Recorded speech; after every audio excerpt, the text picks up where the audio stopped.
Oi, oi, oi, pessoal! Vamos abrir agora o nosso livro de história para a gente começar a nossa aula. Hoje nós vamos trabalhar a página 86 do nosso livro, tá? Na página 86, nós começamos o capítulo 2 dessa unidade, tá?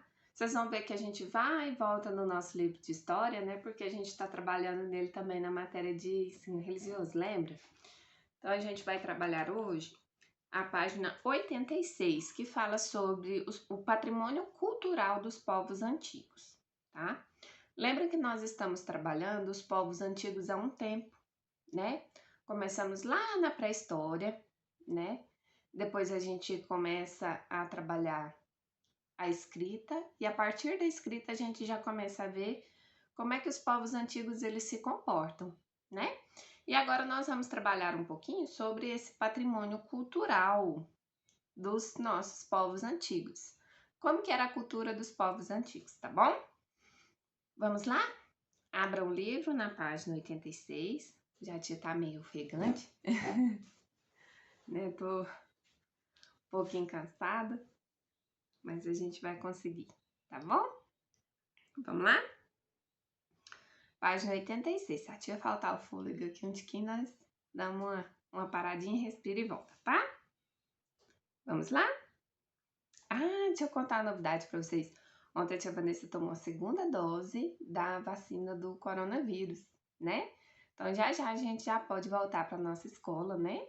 Então a gente aí tá com uma previsão que possivelmente vai voltar em outubro, mas ainda a gente não tem certeza de nada, tá? Então depende muito dos decretos, né, da prefeitura, de como que a escola vai se organizar, se é todo mundo que volta, se é só uma parte, né? Mas o que a tia Vanessa pode dizer para vocês é que provavelmente o que a gente pode ter, a tia mexendo aqui no suporte é ótimo, né? O que a gente pode ter é uma divisão da nossa turma, né? Porque não cabe todos os alunos dentro da nossa sala. A sala é muito pequenininha e a gente precisa, dentro do protocolo, ter pelo menos 1 metro de distância, tá? Entre as carteiras e também entre a professora, tá?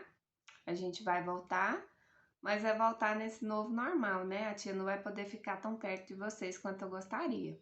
A gente não vai poder ter visita nas carteiras, né? Então, vou estar ali na frente, tem um protocolo a ser seguido, né? A tia não pode ficar muito próximo, né? A gente tem que manter a distância de pelo menos 1 metro um dos outros, tá?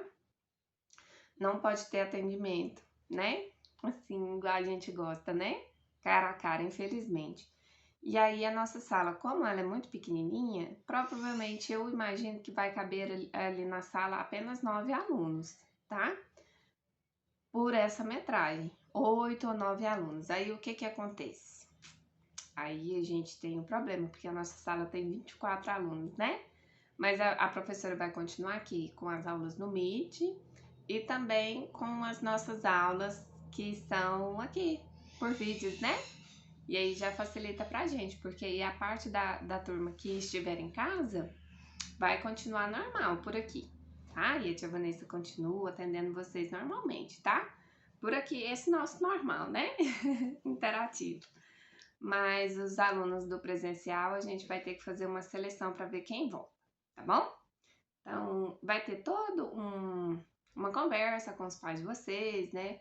Vai ser mandado um formulário para os pais aceitarem ou não a volta de vocês e tudo mais, tá bom? Mas aí a gente vai avisando direitinho. Mas agora, pelo menos, a tia Vanessa tá vacinada e a gente já passa para um próximo passo, né?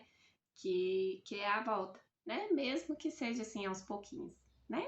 Então vamos lá? Vamos começar? Página 86, trabalhando o patrimônio cultural dos povos antigos. O nosso texto diz assim, ó: a arte, a arquitetura, a literatura, a religião e as tradições compõem a expressão cultural de um povo, seu patrimônio cultural. Vamos lembrar? Arte. Olha, a gente adora arte, né? Não é? Isso compõe a nossa cultura, que legal, né? Então, a arte, a arquitetura, que são as construções, né? A forma de se construir. A literatura, aquilo que se escreve, o tipo de texto que se escreve, né?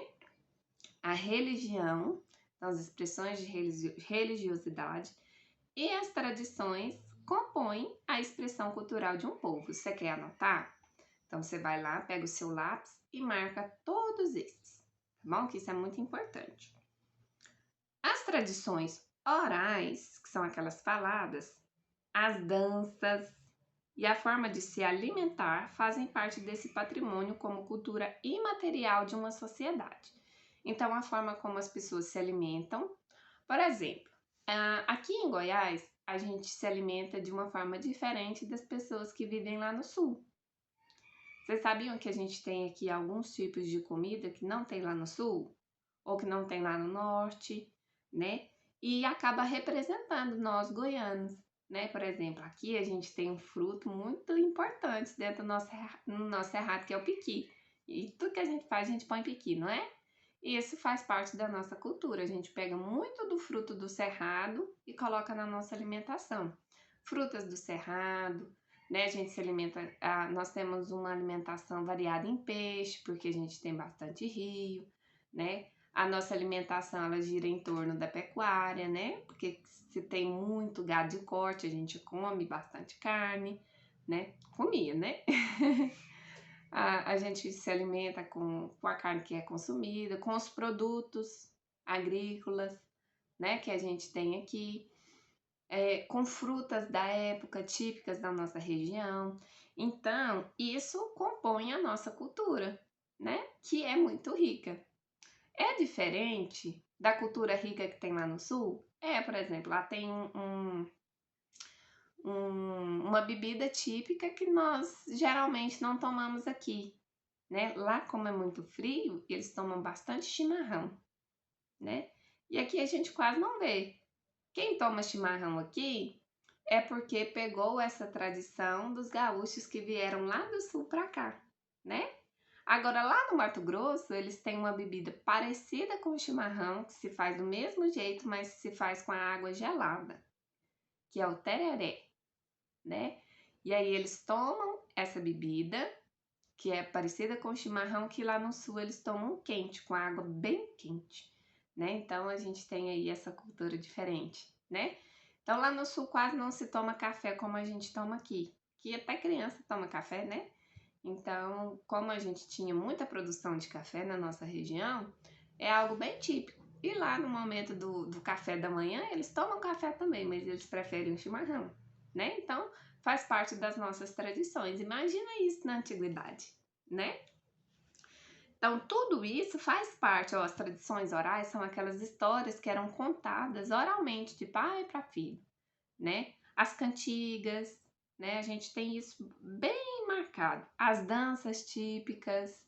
O Brasil é riquíssimo em dança, tem vários ritmos, né? Que são bastante brasileiros, né? O samba, o maxixe, o carimbó lá do norte, né? A catira aqui da gente. Tudo isso faz parte da nossa cultura, tá? E a gente chama isso de cultura imaterial. Por quê? Porque não tem nada que se pegue, né? Como é que você vai falar que a cultura da alimentação é uma cultura material? Que ela se perde, né? Ela é passada de um para o outro. A tradição oral é passada de um para o outro, né? Ela não precisa de um registro para ser cultura, tá? Então existe a cultura material, que é aquela que permanece por séculos e séculos, e a cultura imaterial, que é essa que a gente não consegue pegar, tá? A dança, as comidas típicas e também as tradições orais. Por exemplo, as lendas, né, que a gente tem. As lendas indígenas que a gente tem lá do norte foram passadas de um para os outros e hoje a gente tem até registros escritos, mas ela é de tradição oral, né? Então são histórias de tradição oral, belezinha? Então a preservação dos patrimônios culturais ajuda a conservar a história e a memória das diferentes sociedades e a entender as transformações ao longo da história. Então a gente vê como a história ela vai se modificando e a partir dessa cultura rica, desses patrimônios culturais que a gente consegue ver a mudança do povo, tá? Tem um exemplo aqui muito legal no nosso livro que é a cultura egípcia, tá? No Egito, as construções, as esculturas e as tumbas funerárias são expressões da arte e arquitetura antigas, as pirâmides, né? E, portanto, patrimônio culturais materiais. Então, a gente tem as pirâmides como essa expressão de arquitetura, de escultura, né? Porque tinham várias, era tudo esculpido, né, em pedras. E nas tumbas funerárias também a gente tem essas expressões artísticas, tá? As pinturas encontradas nas tumbas egípcias indicam que também a música e a dança estavam presentes nas casas e nos palácios egípcios em banquetes e festas. Então a gente já tem aí algumas expressões, né? A partir da arte que foi encontrada, já sabia-se que era feito vários banquetes com alimentação típica e tinham várias festas regadas à música, né? Então a gente tem aí, ó, uma pintura de cerca de 3.400 anos atrás, encontrada na tumba do faraó Horemheb, retratando músicos. Isso aí foi em Vale dos Reis, em Luxor, no Egito, tá? Olha aí, dá pra gente ver, a partir dessas representações, a vestimenta, como é que as mulheres e homens se vestiam, né? O uso de acessórios, né? Aparentemente todos acessórios de ouro, né? A gente vê a representação aí de alguns instrumentos, parece uma cítara, né? Uma harpa, um instrumento parecido com um violão, mas bem mais pequenininho, né?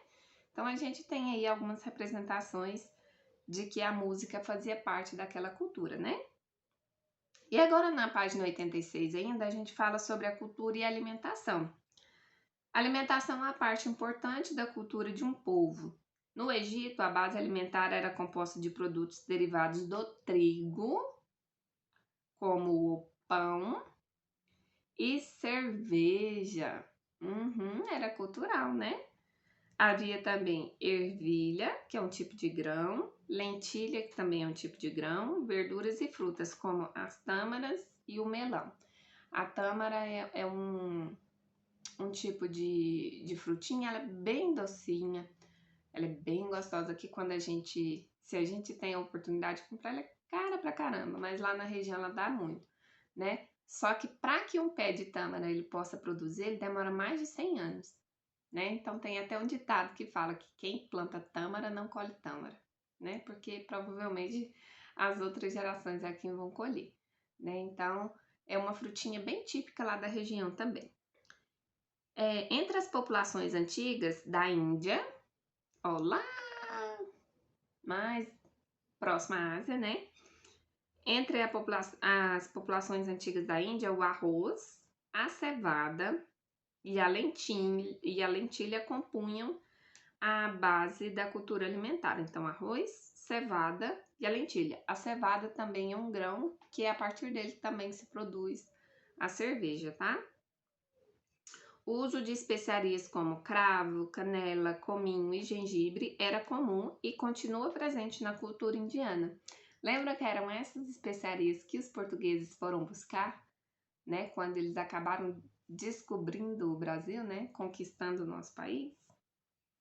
Há restrições em relação ao consumo de carne, de acordo com algumas religiões. É porque lá no hinduísmo, né, eles têm a restrição da carne, porque eles consideram a vaca como um animal sagrado.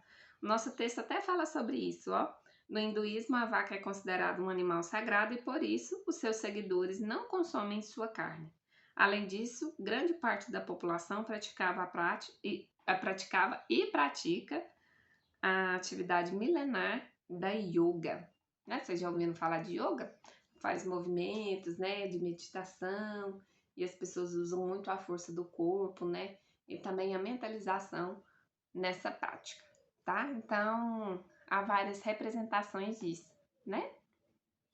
Página 87, a gente tem um Você Sabia aí muito interessante, porque ele vai falar sobre uma ilha lá no Chile, que é a ilha de Páscoa, depois vocês podem ler, tá?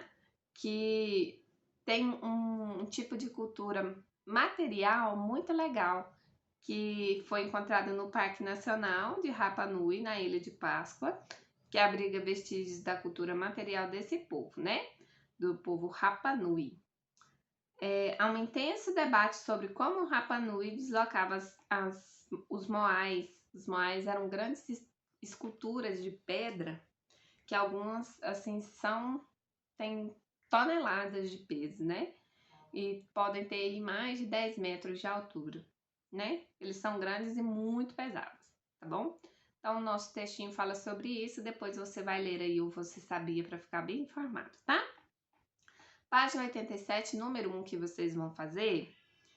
E sim, nós faremos as atividades 1 e 2, tá?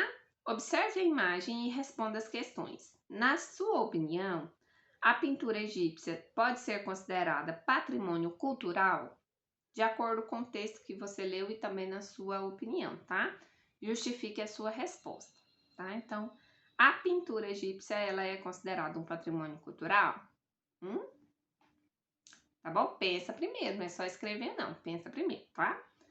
Então, nós temos aí uma pintura de cerca de 3.300 anos, retratando o faraó Ramsés I, entre os deuses Horus, que está à esquerda, e o Anubis, à direita, né? O deus Anubis era o deus dos mortos, né? Número 2. Nós herdamos muitos hábitos alimentares de outros povos. Quais alimentos comuns das culturas egípcia e indiana também fazem parte do nosso cotidiano hoje, do seu cotidiano? O que os egípcios e os indianos comiam que hoje a gente também come? Se você não come, mas você sabe que é consumido aqui no Brasil, você pode colocar, tá bom? Certinho? Então, vocês têm só atividade 1 e 2 da página 87 para ser feita. Certinho? Um beijinho. Até mais. Bom final de semana. Tchau.